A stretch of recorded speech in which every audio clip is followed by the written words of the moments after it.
kampung di Jawa Tengah, hiduplah seorang janda parubaya yang bernama Mbok Srini. Ia hidup sendiri sejak ditinggal mati suaminya beberapa tahun silam. Kesendirian membuat Mbok Srini menginginkan kehadiran seorang anak. Tiap hari ia berdoa agar Tuhan Yang Maha Kuasa memberikan seorang anak. Pada suatu malam, Mbok Srini bermimpi. Dalam mimpinya, Mbok Srini bertemu sesosok raksasa yang menyuruhnya pergi ke hutan untuk mengambil bungkusan kain berwarna putih di bawah pohon besar. Pagi hari, Mbok Srini pergi ke hutan tempat ia biasa mencari kayu bakar. Kali ini ia penasaran dengan mimpinya tadi malam. Sesampainya di bawah pohon besar, ia menemukan bungkusan kain kecil berwarna putih berisi biji mentimun. Tiba-tiba dari arah belakang Mbok Srini muncullah sesosok raksasa yang mirip seperti sosok raksasa yang ada di dalam mimpinya. Lalu raksasa itu berkata kepada Mbok Srini agar menanam biji mentimun. Kelak biji mentimun itu akan tumbuh menjadi seorang anak.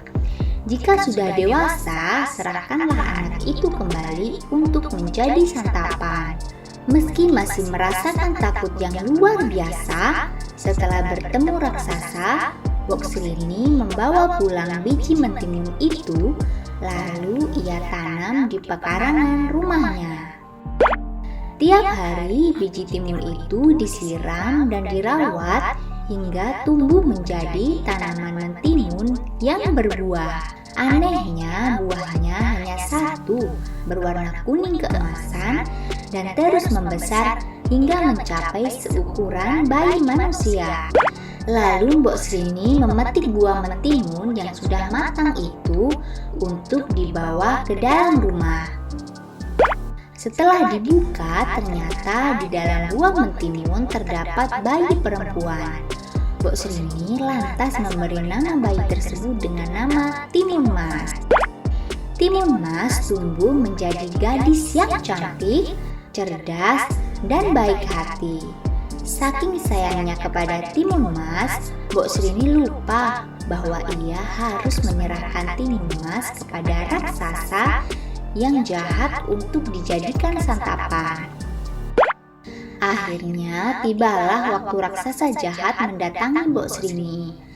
Raksasa jahat meminta agar Timun Mas segera diserahkan kepadanya. Agar tidak menjadi santapan raksasa, Mbok Srini meminta perpanjangan waktu 3 hari lagi dengan alasan Timun Mas sedang sakit, sehingga dagingnya tidak enak untuk dimakan. Raksasa menuruti permintaan Mbok Srini dan menunggu hingga 3 hari. Jika sampai 3 hari Timun Mas tidak diserahkan, maka Mbok Srini yang harus menjadi gantinya. Mbok Srini lalu pergi meminta bantuan Petapa Sakti yang tinggal di atas gunung. Petapa Sakti bersedia membantu Mbok Srini dengan menyerahkan 3 bungkusan. Bungkusan itu berisi biji semangka, jarum, dan peti. 3 hari berlalu, raksasa jahat kembali lagi menemui Mbok Srini untuk meminta Timun Mas agar diserahkan kepadanya. Mbok Srini tetap tidak bersedia menyerahkan Timun Mas. Raksasa jahat itu lalu mengamuk dan mengejar Timun Mas.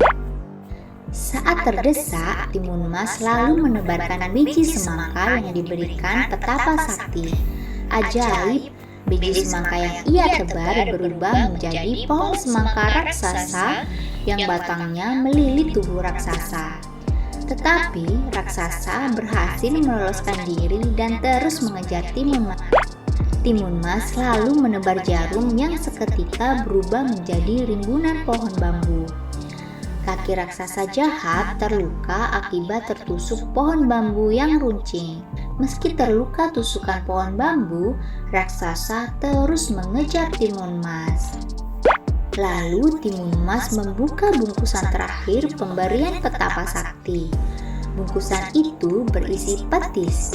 Setelah dituang ke tanah, petis berubah menjadi lautan lumpur panas yang merendam tubuh raksasa hingga menemui ajalnya.